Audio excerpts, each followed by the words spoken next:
Because see, you're I was giving. born here. I was born in Iran under the fist of Islam. Yeah, Bottom we line have to is wrap that this I up. was We born and stand raised under the for fist of Islam. tolerance You haven't seen the for all reality of people, Islam. and we refute the tyranny and the bigotry that you see in other parts of the Islamic world. That's all Like that there is to we say. fight against tyranny, But just even like what you're doing unknowingly, you are giving a All right, I good think that's- picture. Okay, I know. You're Yeah. you're giving a good face of Islam, which is very evil, and that's the problem. Would you repeat that? Yes, some people who basically claim to be Muslims, and they have no idea what Islam says, or they do, and they're trying to mislead people. What they do, they give a good picture of Islam, and they say, "Oh, Islam is peaceful. Islam loves everybody." But based upon what text? Based upon what example? Did Muhammad have an example? We cannot look at a bunch of people and then basically decide based upon those people that an ideology is legitimate. We look at the ideology and we examine the ideology by itself. That what did Muhammad do? What did he say? He's the founder of Islam.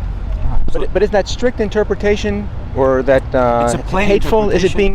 Yes, it's a plain interpretation. You don't have to even interpret. Just look at the text and you see the things Muhammad did, the things Muhammad said. Muhammad married a 9-year-old girl when he was 50 years old. Married? Yes, he married and he slept with a girl who was 9 years old when himself was in his 50s. So somebody who is supposed to be an example to the rest of the world probably should not have been sleeping with a 9-year-old girl. And that's the point, that we have been, those so-called peaceful Muslims are giving a good picture of Islam, while Islam has nothing to do with peace, nothing to do with tolerance, nothing to do with accepting others. It's all hate, it's all killing, it's all intolerance. Look at the Pakistan. Can Christians and Jews find peace in Pakistan? Can Christians and Jews find peace in Iran? Can Christians and Jews find peace in Saudi Arabia?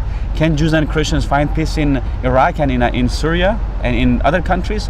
They have been victims of Sharia law, victims of Islam. And what is so sad is to see that some Muslims who never tasted the reality of Islam, they're trying to give a good picture of Islam and to portray Islam as a peaceful religion. That some people have taken it out of context or to extreme and they're abusing it. But this is the reality of Islam. Islam sounds peaceful where it doesn't have power. But the moment they gain power, Islam gets its own way, then becomes violent. And that's exactly what Muhammad did. That's why in Quran we see so many contradictions. Muhammad, in one place he says, "Oh, Jews and Christians are the people of the book." Then we see in other places it says, "Kill the Jews and the Christians and those who don't believe in Allah." So which is which? Muhammad said that peaceful verse when he didn't have much power, when he was in Mecca. Then when he moved to Medina, the same person, Muhammad, said, "Kill those who don't believe in Allah. Kill them." That's why if you look at Saudi Arabia's flag, you see it says there is no God but Allah and Muhammad is his messenger. So there is no God but Allah and Muhammad is his messenger. And then underneath there's a sword, meaning this was the motto, this was their message. Either you believe in Allah or we treat you with a sword. And that's exactly what I'm against. And Islam is very evil, very, very evil. And Islam hates people who don't believe and agree with it. In fact, the word Islam means submit. It's a command. You have to submit to the tyranny of Islam. You have to submit to the law of Islam. You have to submit to the force of Islam and to what Islam tells you. You have to submit. If you don't, then they treat you with a sword. And this is not just in a book. We see it in reality. We see it in Muslim countries, and both in action and in theory. We see it, and it's so sad to see some people are so deluded and so deceived that can't even believe that. But when she's saying that her brand of Islam is true, and the others are distortions, is she right? Well, based upon what text? Based upon what text people believe that Islam is peaceful? Show me the text. And the radicals also bring their texts and their verses. And I mean, the ISIS, when they burned that Jordanian pilot, they put a Quran verse down there that says, "Burn the enemies and the enemies of Islam." So who is the enemy? Anybody who does not submit to Islam is an enemy. That's exactly what Quran says. Anybody who does not submit to Islam is an enemy. Look at it. Saudi Arabia, 1400 years ago, was a place like Los Angeles or New York. People had different ideologies. People worship God or they worship idols. Jews, Christians, everybody was free. Khadija was a Jewish woman who was a businesswoman. And Muhammad worked for her. And Muhammad was his wife. It was Muhammad's wife. Khadija was Muhammad's wife. And the thing is here, 1400 years later, Saudi Arabia, women cannot even drive. There is no one single church, one single synagogue, one single temple in Saudi Arabia. So what happened to all those people with diversity in Saudi Arabia? What happened? It disappeared because Islam cannot tolerate anything but Islam. So that's the sad day and the sad thing. So are you saying that that it's justifiable to oppose Islam as a humanitarian interest? Well, that's the problem. They are trying to justify Islam, and some people say, "Oh, let us give him a chance." Well, we have given the chance. No, I'm asking that your interest is humanitarian to protect people in Arab countries or Yes. Persian countries. Exactly. I'm for the people because people are the victims of the ideology of Islam, and this is not something new. This is not something new that goes back to 100 years ago or 50 years ago or 20 years ago. This is something that has been going on for 1400 years. Ottoman Empire, they killed 1,500,000 Armenians. Muhammad himself, he killed thousands upon thousands of Jews and Christians and minorities and people who believe differently. So this is not something new. This is the continuation of an agenda to take over the world. What we know as crusades and when the Europeans raided against Muslims was when the Muslims were trying to take over the Europe. And then the people in Europe unified and they pushed them back all the way to Middle East. So this is something historical, something factual, something documented, something that is in Quran. The texts support what the Muslims do, what ISIS does.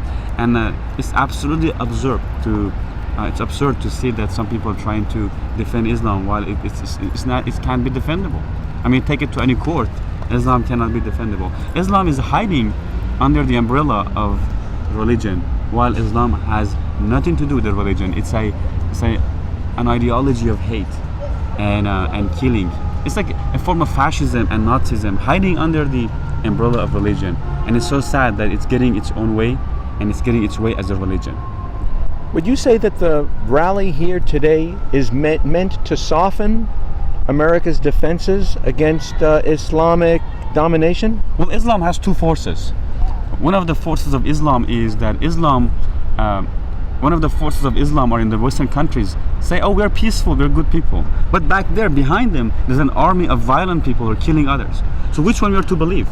Then we go to the text of Quran, and we go to the latter texts of Quran, and in the Quran we see that Islam says that kill those who don't believe in Allah, and Quran says kill the minorities. Anybody who does not submit to Islam is a kafir or infidel, must be killed. Jews and Christians.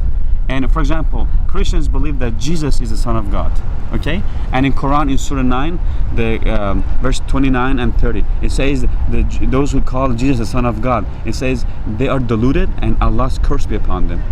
So this is what Islam is teaching. This is the hatred that Islam is portraying. And Islam is not peaceful at all. And we need to be vigilant, and we need to be careful who we let in this country, who we allow to come to this country. I mean, Europeans, look at Europe. They open their arms wide open and allowed thousands of refugees to come to their countries. America is the most refugees have been accepted by U.S. government, by U.S. and they have come to the United States.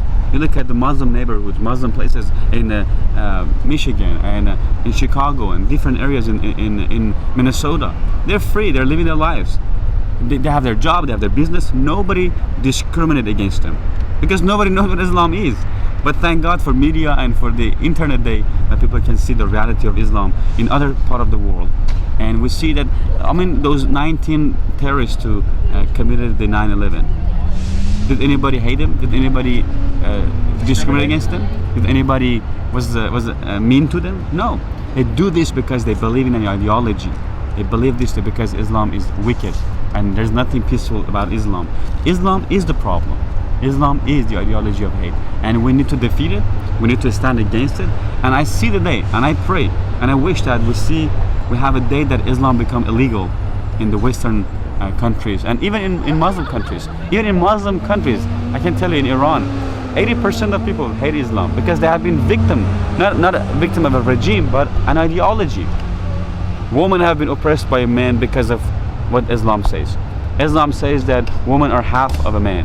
The value of a woman is half of a man. So we see that the hatred that Islam is portraying. Okay.